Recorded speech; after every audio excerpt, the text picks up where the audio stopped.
솔직히 이제는 경제성을 보고 전기차를 사시려고 하시는 분들은 그거는 굉장히 잘못된 생각이라고 말씀을 드리고 싶어요. 왜냐면은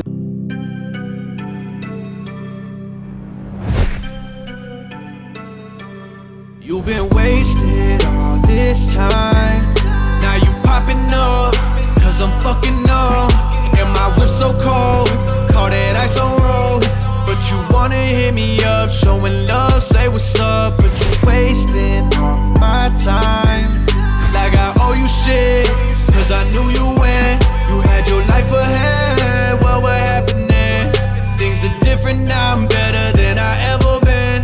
Oh, you popping up, now you showing love, but it's not enough, cause I'm coming up.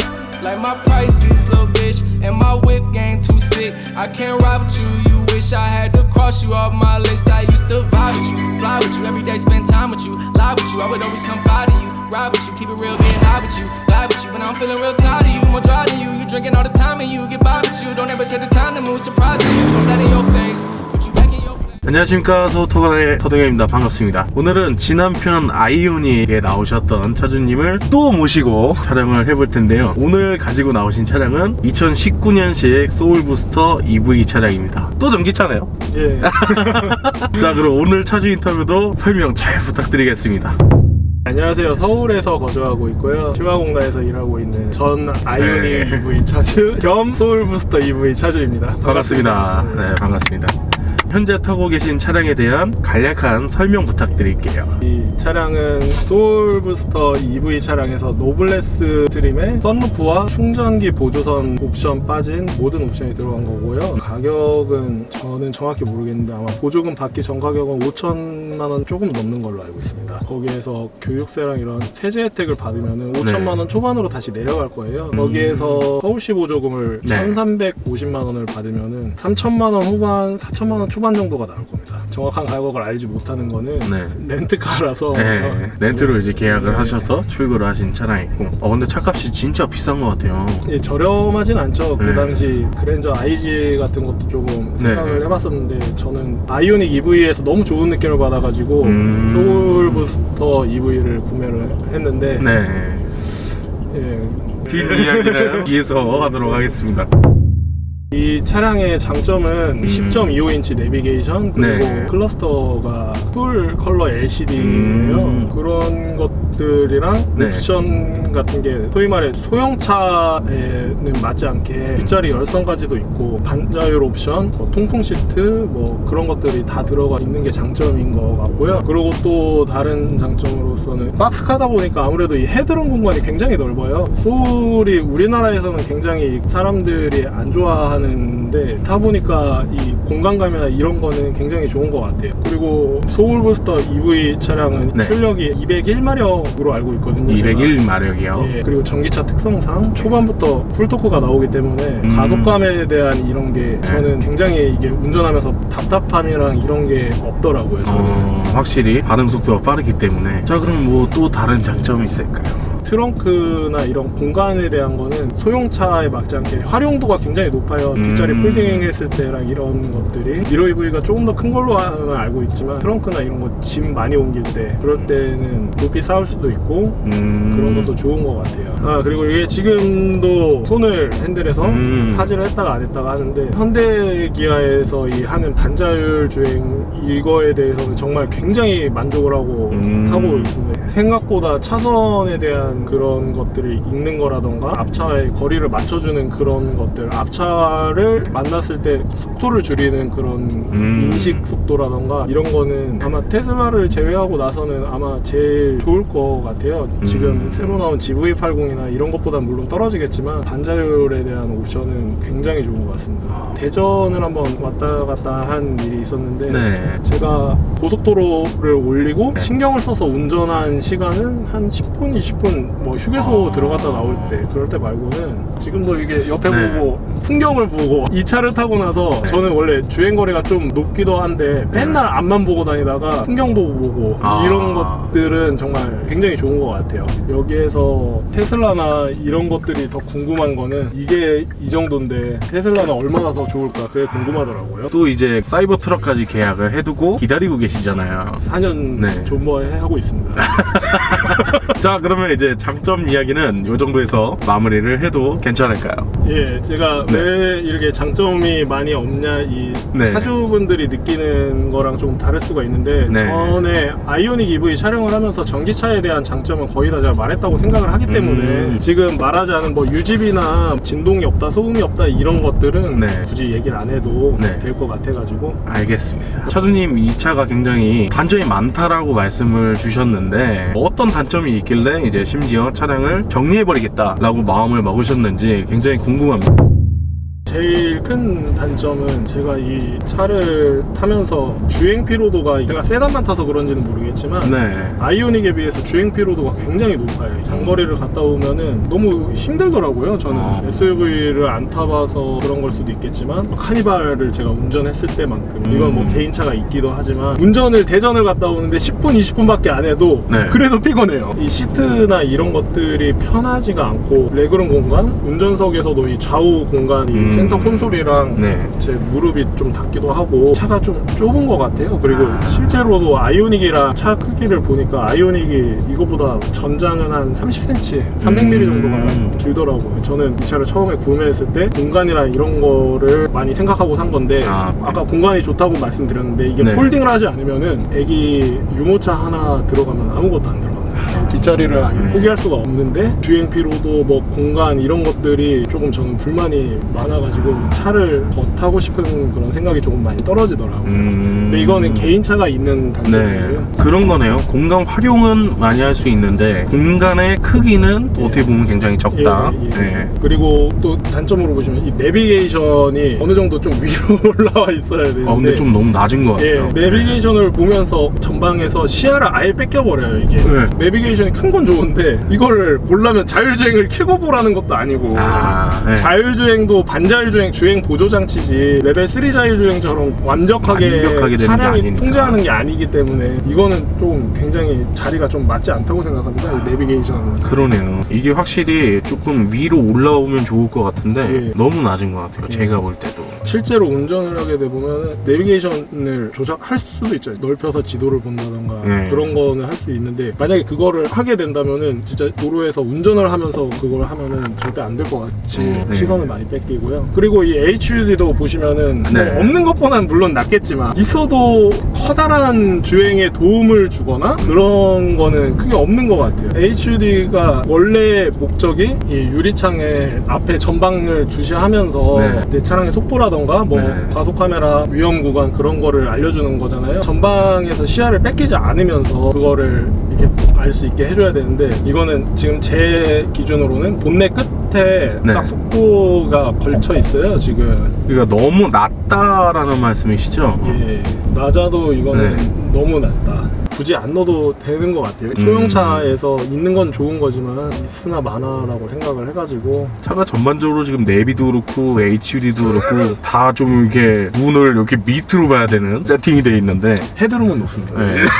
그러니까 이게 헤드램이 높으면 키 크신 분들도 편하게 탈 수 있잖아요. 근데 모든 걸 내려봐야 돼요. 자, 그러면 또 다른 단점 이야기 계속 이어서 부탁드릴게요. 박스카 형태다 보니까 연비나 전비에 불리한 형태잖아요. 아무래도 네. 바람 공기 저항 같은 네. 걸 많이 받으니까 다른 동일 차종 뭐 코나나 니로에 비해서 평균 전비가 조금 떨어지는 것 같아요. 키로수는 굉장히 높아요. 키로수에 대한 건 제가 만족을 하는데 네. 전비가 조금 떨어지기 때문에 풀 충전을 하면 한 400km 정도를 갈 수가 있는데 그렇게까지는 아마 못 갈 것 같아요. 연비에 대한 부분은 저는 그렇다는 거고 연비 주행을 잘 하시는 분들은 저보다 좀 더 나을 수도 있겠죠. 근데 뭐 보통 일반적으로는 그렇게 생각하시면 좋을 것 같습니다. 소울이 상대적으로 다른 차량에 비해서 조금 낮은 것 같다. 아이오닉도 실제로 가지고 계시기 때문에 체감을 직접 느끼신 거잖아요. 차에서 직접 지금 떠 있는 걸로만 기준으로 하면은 네. 아이오닉에는 평균 연비가 7.1 정도로 찍혀져 있어요. 근데 지금 이 차는 7,000km 기준으로 해서 4.7이 찍혀 있으니까 꽤 다른 나는 분들이 편인 것 생각하면은 뭐 네. 얼마 안 나는 거지, 뭐 전기값도 싼데 그렇게 생각을 하실 수가 있을 것 같은데, 전기는 또 다른 문제가 뭐냐면 전비가 안 나오면은 충전을 네. 자주 해야 되잖아요. 그쵸. 그거는 굉장히 다른 얘기라서 그 번거로움이 있기 때문에. 예, 제가 비싸서 안 좋다, 뭐 돈이 많이 들어서 안 좋다 이런 얘기가 아니라 아무래도 이 니로나 코나보다는 조금 더 자주 해줘야 될 것 같습니다. 그쵸. 그리고 이 박스카다 보니까 이거는 지금 제가 방풍 시공을 따로 한 거예요. 풍절음이랑 노면 소음 뭐 이런 것들이 조금 차원이 다르게 들어옵니다. 이게 뭐 차급이 중요한 게 아니에요. 풍절음 거의 파티예요. 이거는 진짜로. 방풍을 한 것도 제가 원래 차에 뭐 하는 거 굉장히 싫어하거든요. 네. 그날 한 90km 정도 주행을 했어요. 네. 근데 귀가 멍멍해지더라고요. 방풍 그렇네요. 이것 때문에. 그리고 이 엔진이 앞에 없으니까 열기가 좀 덜 하거든요. 방풍 시공을 하지 않으면 조금 더 추워요. 정말 이런 거에 대해서 민감하신 분들은 이것 때문에 차를 다른 거를 생각하셔야 될 정도로 단점이라고 생각을 해요. 이게 400km 가까이 갈 수 있는 차는 출퇴근용이 아니라 장거리까지 생각한 모델이잖아요. 제조사 말로는 서울에서 부산까지 갈 수 있다고 이렇게 홍보를 하는 그런 것도 있는데, 그렇게 장거리를 가다 보면은 귀가 먹먹해집니다. 자, 그러면 또 다른 단점 이야기 부탁드리겠습니다. 뒷자리가 공간이나 이런 거는 굉장히 좋은데 헤드룸도 넉넉하고 레그룸도 그렇게 막 모자르다 이 정도는 아닌데, 뒷자리 시트가 굉장히 좀 짧아요. 그래서 제 키 기준으로는 185긴 하지만 무릎이 시트 밖으로 아예 나와 있으니까 장거리나 오래 타고 있으면 굉장히 불편하겠죠. 패밀리카도 어느 정도 고려를 한 그런 거겠지만 네. 이게 좀 저는 의아하더라고요. 뒤에 조금만 더 넓혀도 만족감이 아예 다를 텐데. 확실히 시트의 길이가 좀 많이 짧더라고요. 앞자리도 그렇게 넓진 않아요. 네, 지금 앞자리도 네. 저도 좀 그렇게 느끼고 있어요. 이거는 좀 착자감도 그렇고 그렇게 막 좋지가 않습니다. 이 차를 한 100km 정도 주행을 하고 아이오닉을 타면 와 되게 막 쇼파 앉은 것 같고 그런 네. 느낌이 들더라고요. 저는. 아까도 말씀드렸지만 모든 세팅이 HUD도 지금 나왔고 내비도 나왔고 이 시트 길이도 짧고 네. 여성분들한테 적합하지 않나? 시야나 이런 것들, 그리고 네. 운전을 하다 보면 운전에 대한 편안함 이런 걸 보면은 체구가 작으신 분들은 쾌적하게 하실 것 같은데 네. 저같이 좀 살집도 많이 있고 네. 키도 크시고. 예, 그런 사람들은 구매를 안 하셨으면 좋았겠어요. 제가 차를 많이 안 탔지만 7,000km밖에 아직 안 탔긴 해도 네. 그 7,000km 만에 이 차에 좀 질려버렸거든요. 덩치 크고 키 네. 크시고 한 분들은 조금 구매를 지향하시는 거를 네. 추천드리겠습니다. 배터리 용량이 64kg라서 네. 그런지는 모르겠지만 충전하는데 40kg짜리 충전기로는 1시간 이상 충전을 해야지 80%까지 갈 거예요. 한 배터리가 10% 아래쪽으로 있으면은. 네. 그리고 겨울철에 히트펌프 옵션을 안 넣으신 분들은 또 충전 속도가 굉장히 느립니다. 전기차가 요새 나오는 것들은 테슬라나 다른 전기차들, 주행거리 긴 전기차들이 기술이 좋아서 그런 게 아니라 그냥 배터리 용량 크고 네. 빨리 달리는 건 모터가 좀 더 센 거고 그 차이로 이 차의 이 능력이 정해지는 거기 때문에 네. 이게 배터리가 크면은 그만큼 또 오래 걸려요. 충전 시간이 예. 오래 걸린다.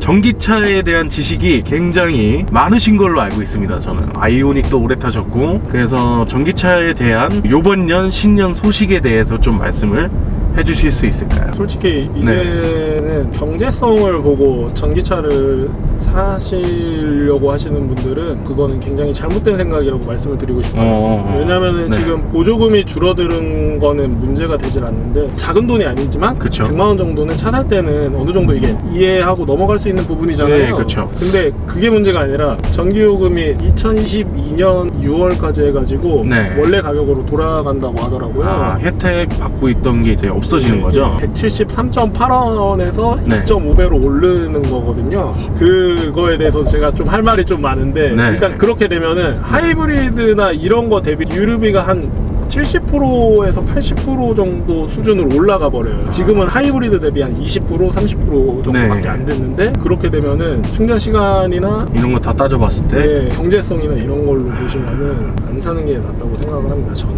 이 전기요금을 정하는 것도 조금 문제가 있다고 생각하는 게 뭐냐면은 네. 그 다 올라버리면은 300 얼마가 되는 거잖아요. 그게 어떤 가격이라고 쉽게 생각을 하시면은 가정용 전기 비싸다고 많이 말을 하잖아요. 네. 누진제를 네. 최대한 때려 맞았을 때보다 더 비싼 거예요. 아, 그 정도 금액대가요? 네, 그러니까 누진제를 최대로 때려 맞아도 가정용에서 한 200 얼마 정도거든요. 1kW. 근데 그것보다 더 비싼 건 아무리 시설 전기 충전소가 좀 비싸긴 해요. 그거를 다 전기차 유저들한테 뽑고 이런 거는 좀 아니라고 생각하거든요. 이 전기차 타시는 분들 어떤 분들 진짜 환경을 위해서 네. 타시는 분들도 있고 저도 이거 타면서 환경에 대한 그런 게 조금 생각이 나고 하는데 그런 사람들한테 혜택을 주지 못할 망정 혜택을 그럼 축소하냐? 축소를 하더라도 조금 어느 정도 용납이 되는 선으로 해야 되는데 예, 가정용 누진제 최고로 때렸을 때보다 더 비싸면은 조금 심한 것 같아가지고 네. 예전에도 전기차를 탈 때 그런 말들이 굉장히 많았어요. 네. 이거 어차피 전기차 많이 풀리고 나면은 LPG 값 오른 것처럼 전기차 가격도 오를 거다. 예, 그게 정말 실현이 될 것 같으니까 문제가 있다고 생각을 합니다. 저는 지금은 굳이 안 샀으면 좋겠습니다. 전기차를 100% 가성비 뭐 유류비 이런 걸로 보실 거면은 하이브리드가 정답인 것 같고요. 네. 전기 요금을 싸게 쓸 수 있으신 분이면은 네. 플러그인 하이브리드. 저도 그래서 플러그인 하이브리드 차량 생각하고 있고요. 이거 정리하시고 이제 플러그인으로 가시려고 하시는 거죠? 아이오닉도 정리를 하고 다 정리하고 플러그인 하이브리드가 제일 나은 것 같아요. 지금 정부에서 생각하는 정책 방향이라던가 이런 걸 보면은 이거는 정말 이 실제로 전기차를 운행을 하신 지 정말 오래되신 분께서 다 느껴보시고 말씀을 해주시는 거기 때문에 이거는 전적으로 조금 고민하시는 분들도 참고를 꼭 해보셔야 될 것 같습니다. 회사에서 저는 공짜로 충전을 하기 때문에 그게 어느 정도 되시는 분들은 전기차가 나쁘지 않을 수도 있어요. 근데 차를 한 대만 가지고 계실 거면은 그런 네. 환경이면은 네. 플러그인 하이브리드가 맞는 것 같습니다. 저는. 내가 자가용이 좀 여러 대가 있어서 전기차 한 대 그냥 편하게 탈 수 있는 거 타자 네. 이런 거 아니면은 비추천한다 이런 말씀이시죠? 예, 저희 아버지가 그렇게 차를 운행을 하세요. 아이오닉 한 대, 그리고 내연기관차 한 대. 그런 경우에는 플러그인이 필요가 없죠. 그렇죠. 예, 어차피 두 대 굴리는 사람이고 그러니까. 네. 근데 차를 한 대만 굴려야 되는 상황이시면은 굳이 전기차 예전엔 그게 유지비로 모든 게 충족이 됐어요. 아무래도 오일을 몇 년 동안 안 갈다가 갈러가고 이러면 귀찮고 하겠지만 시간이나 이런 부분도 어떻게 보면은 유지비에 포함을 시켜야 되잖아요. 그렇죠. 충전하는 시간 1시간 충전하면은 최저시급으로 따졌을 때 8,000원이잖아요. 그렇죠. 그것까지 생각을 해보면은 전기차가 이제 매력이 많이 없어지지 않을까. 아직까지는 173원이라서 괜찮은데 올라가면 올라갈수록 네. 매력은 점점 떨어지는 떨어집니다. 거죠. 예. 이 차량을 운행을 하시면서 들어간 전체적인 비용 말씀 부탁드릴게요.